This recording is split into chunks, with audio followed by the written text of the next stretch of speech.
Hi. Today I'm going to talk about Charles Whitman, kind of the first mainstream school shooter.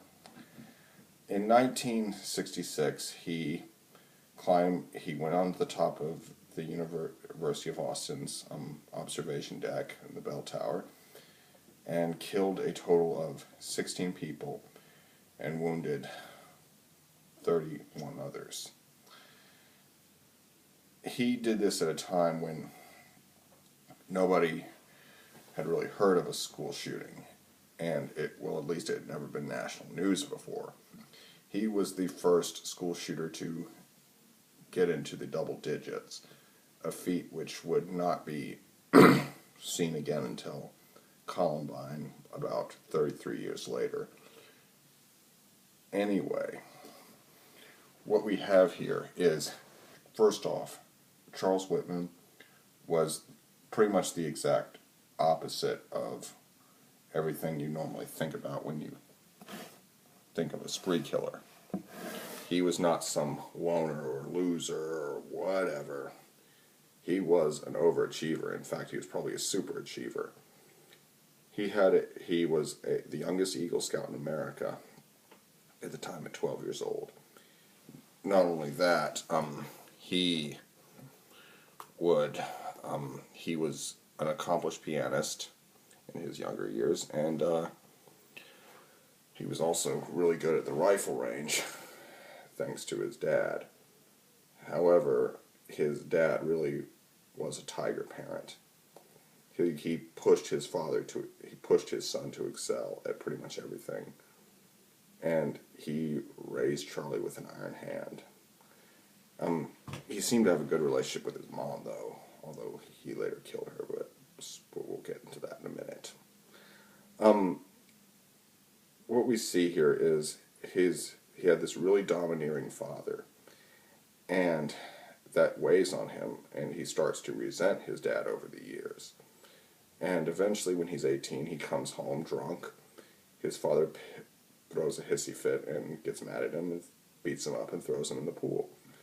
And at that point, for Charlie, it's the last straw. He enlists in the Marine Corps, and to basically give his dad a big fuck you. His dad is against it, but Charlie says, I don't care, and he goes into the Marine Corps. And he excels at boot camp and excels pretty much everywhere else in the Marine Corps. He does really well. He earns high praises for his marksmanship abilities, and people talk about how incredible they were. And he's just a squared away motherfucker. And he's doing so well that the Marine Corps awards him a scholarship. So this man with 138 IQ, he returns to Texas and enrolls in the University of Texas in Austin. Now, despite his overachieving record, he quickly finds himself, I guess, in a totally different environment than one he's ever been in before. In this new environment, there is no real structure and rigidness and hierarchy and discipline, and he's never experienced that before. He doesn't have his father standing over him with a belt. He doesn't have some Marine drill instructor with a Smokey Bear on screaming orders at him. There's really no real iron hand over him to impose rules. And he has to have the self-discipline to do things like go to all his classes, to study, to conduct himself in an acceptable manner. And as time went on, he became increasingly less able to do that. He would load up his bathtub with ice and just stuff beers in it and have these wild drinking parties. He would gamble and things like that. And he got into some trouble with some really shady characters and started sleeping with a loaded gun under his pillow. That being said, he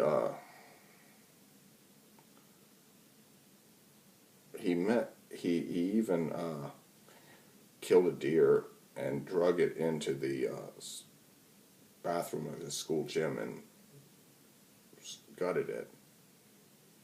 And that went over real well. But anyway, he meets this woman and he falls in love with her and he marries her. And she's, working hard trying to become a teacher, and she's doing really well. Charles Whitman is really not. And anyway, he gets called up to back to active duty to deal with the Cuban Missile Crisis. And once that's resolved, he's sent back to Austin, Texas. And when he gets there, his grades improve only a little bit, but not enough for the Marine Corps. The Marine Corps says, you know what? Fuck this. They yank his scholarship and put him back on active duty. When he gets back to Camp Lejeune, North Carolina, he ain't no good Marine no more. He gets into fights. He gambles. He gets in trouble for having unauthorized firearms, and he's sent to the brig and gets sentenced to some time to do some hard labor. And what happens is he gets out. He calls his father, somebody who I said earlier in this video, if you've been paying any attention, that he hates. And as a result, his father agrees to get him out of the Marine Corps. Think about that, how humiliating that is. He has to call on somebody he hates to save his ass from a lifestyle that he hates even more, I guess. Anyway, eventually he is granted an honorable discharge and is released from the Marines. He returns to Austin and goes back to the university, and he's more lost than he's ever been. At first he wants to be an architect, then he wants to be an engineer, then he wants to be a lawyer, then he wants to be, pretty much everything under the sun, but it's just changing constantly. Eventually he decides on architectural engineering. And what happens is he just gets more and more depraved as time goes on. He starts writing in a typewriter to himself, "Be courteous, be kind, be gentle, be respectful." And he's making all these rules for himself, and he doesn't want to be a man like his father, who abused him, his siblings, and his mother. And eventually his mother divorces his father because she can't tolerate his violent ways anymore, and she comes to Austin to be with Charlie, to live near Charles Whitman. And what happens is Charles Whitman can't figure out what the fuck's wrong with him. He starts to think there's something physically wrong with him. He gets headaches and all this stuff, and he's put on all these kinds of medications. And he's also leading a Boy Scout troop as a scoutmaster. And according to one guy, he said, Charles Whitman would often harass the boys. He would throw down a dollar, and $1 in 1966 was a lot of money to a kid. But what he would do is he said, anybody who can do what I can do can have the dollar. But what he'd do is he'd put his feet up on a wall, and he would do push-ups like that. And they would try to do it, they'd fall flat on their faces. And then he would snatch the dollar bill up and say, "See, you can't do it." And so that shows a lot of inadequacy given his attitude. And anyway, what happens after all this is he eventually, it gets to the point where he just says, where his murderous impulses become too strong. And what he does is he starts off by killing his mother, and he writes, if there is a heaven, she's definitely there. And then he goes over back to his house and does the same thing to his wife. And he writes, 3 a.m., both dead. And what happens is before he does all this, before he goes onto the tower, he writes down, after he's dead, to just physically do an autopsy on him so they can figure out what went wrong. And we'll get into the results of that are very interesting. We'll get into that in a minute. But anyway, what happens is he goes to the tower, and on his way up, before he goes, he assembles, I think, three rifles, 1 shotgun, and several pistols, along with 700 rounds of ammunition or thereabouts. And he goes up to the clock tower, and he's confronted by a receptionist who thinks there's something wrong. He bashes her skull in with the butt end of a rifle, and he kills her. However, once he gets and so far he's killed 3 people without firing a shot. And when he gets to the top of the tower, a family comes up and they wonder what's up with the barricade. He comes out with his shotgun, kills one, and seriously wounds the two more of them. And then he gets on to the final climactic part of his massacre. He shoots a pregnant woman right through the stomach, kills her fetus, and she could have put one between her eyes. His marksmanship skills were incredible. But anyway, what happens is her boyfriend tries to help his fallen girlfriend. Her boyfriend is shot dead. And from there, people start looking around like, what's going on, huh?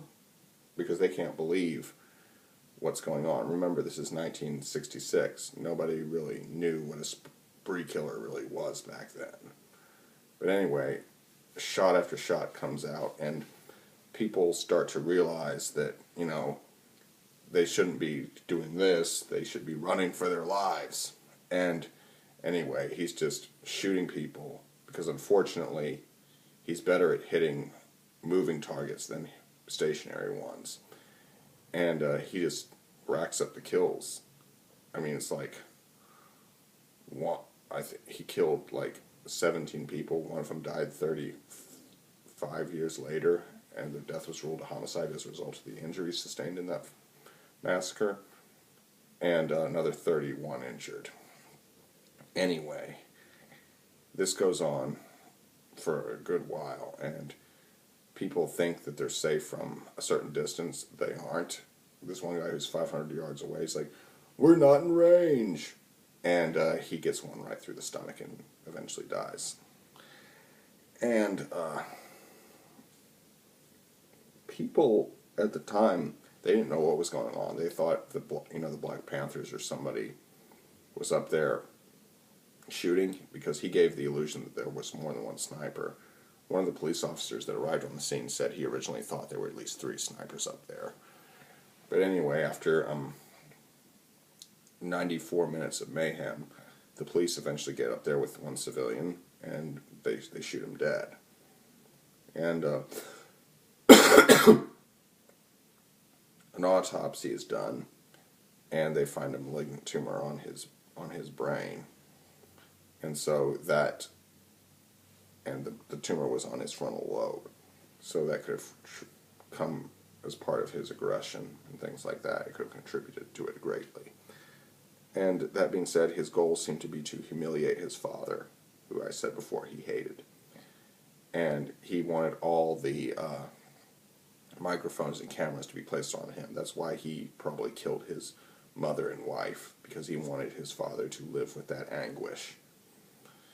And anyway, if I remember correctly, none of the elder Whitman's sons outlived him. He outlived all of his children. Charles Whitman's other brother died of